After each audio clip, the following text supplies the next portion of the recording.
Hi everyone. In this video I'm going to show you how you can test your ProfitTrailer LOWBB with RSI strategy using the script that I created for Tradingview. The script is free to use and I'm going to show you how to add it to your Tradingview chart. You don't have to have a pro account, you can use the free account or whatever account you have with Tradingview to add the indicator and then set everything the same as your ProfitTrailer settings to see when the bot will actually buy. So if we take a look at the ProfitTrailer wiki, we're using the LOWBB together with the RSI. So say for instance your default buy strategy is LOWBB in your pairs or your DCA file, and your default DCA value is 0, which means it buys on the LOWBB line, the Bollinger Band, the lower line. And your RSI is set by value to 30. So I'm going to show you how this is translated on a chart using the indicators. In your indicators file, you'll have something like BB standard, this is your deviation is 2, your candle period is 5 minutes, BB length, your RSI candle period, RSI length. I'm going to show you what all this means on the chart. So the first thing you need to do is open your chart on one of the coin pairs that you want to test. So in this case I'm testing on LISC Ethereum. So if you go to indicators, just search for ProfitTrailer and you'll see Looney Trader ProfitTrailer version 2 LOWBB plus RSI buy signals, and then you add that to your chart. And then you also add the relative strength index indicator. So you can use this to see exactly what the RSI looks like when you buy, because my script just shows you the buy signals, where the RSI, you need to know how this actually works and what it looks like when the bot buys, which will also help you with future trading if you do any manual trading. So the first thing we're going to do is take a look at our RSI length, and let's say in ProfitTrailer we set it to 10. So if we go back here on the RSI, I'm going to set this indicator first to 10, and we're going to make the upper band 50 and leave the low band at 30. So you can see here that it makes this band much thinner. You can obviously set this to something that suits you. So I'm going to do the same. Over here, if you click on the little cog and you go to inputs, you'll see you can set everything here. So RSI length, it's defaulting to 10, so you can set it there. You can change it if you want to. The low band is 30, the upper band, the overbought, is 50. And then if we go back to our ProfitTrailer settings, default buy value is 0. This is this right here, which means it will buy on or below this line. So when a candle goes over, like over here, it will buy. So this is the negative buy value.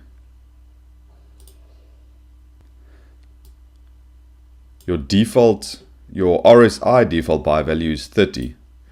So this line that you see over here on the RSI, we set that to 30. So whenever this is below the 30 line, as you can see here, it goes and then it crosses below.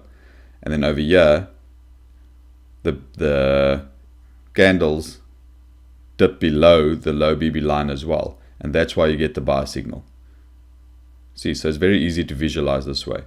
So say for instance, okay, so this is your BB length, it's 20, your deviation is 2, that's all the settings that you set in ProfitTrailer.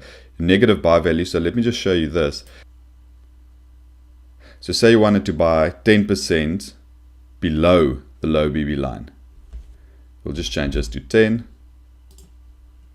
to minus 10, and you'll see that the line moves, and now the candle has to close below the lower line, which means you basically change your deviation over here. Okay, so if we make it 50, minus 50, you'll see that this width now is at 50% of this width. So the whole band, it takes 50% of that whole width and buys there. But obviously, you're not going to get any buys if you set it to minus 50. So if we just set it to 0 again, I want to look for a good example here. So over here, for example, where the bot would have bought a couple of times. So if we go back to our settings, and we set that to minus 5, you'll see that it removes a buy there. We set it to minus 7. Okay, didn't do anything there. Minus 10.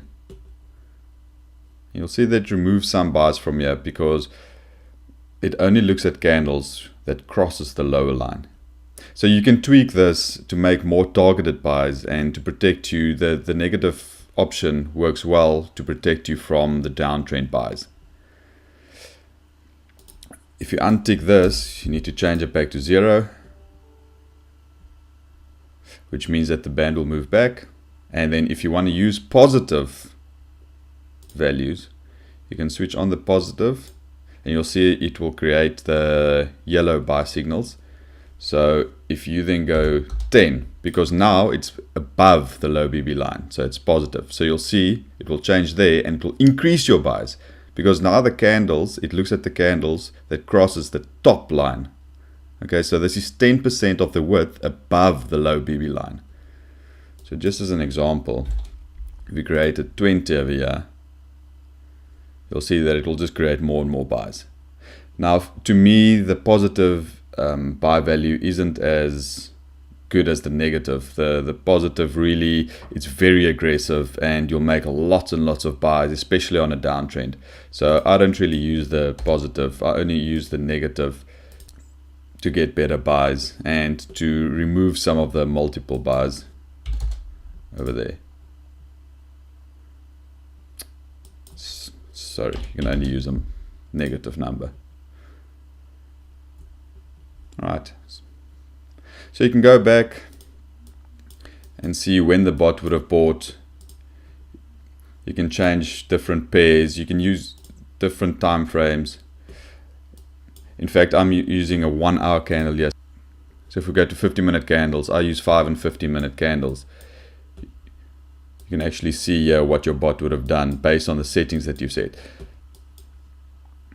So the other things, you can style it, so you can change the colors, etc. I'm not going to cover that too much. You can go through there, it's pretty self-explanatory. So that's the indicator for low BB and RSI. I'll be creating multiple scripts for Tradingview to test your strategies, because it's always good to visualize what your bot is going to do when you add a certain strategy. That's the main question being asked in all the groups, is like, which strategy works best? And you can use this to actually test any strategy. And I'll create, the next one will probably be the EMA gain with MACD and RSI or something like that. So I'm still checking which ones I'm going to do next, but you're free to use it. So again, indicators, you just search for ProfitTrailer and you'll see it here, new trader, and then you can add it. That's it for this video, guys. Let me know in the comments if you have any questions, and I'll see you on the next video. Cheers for now.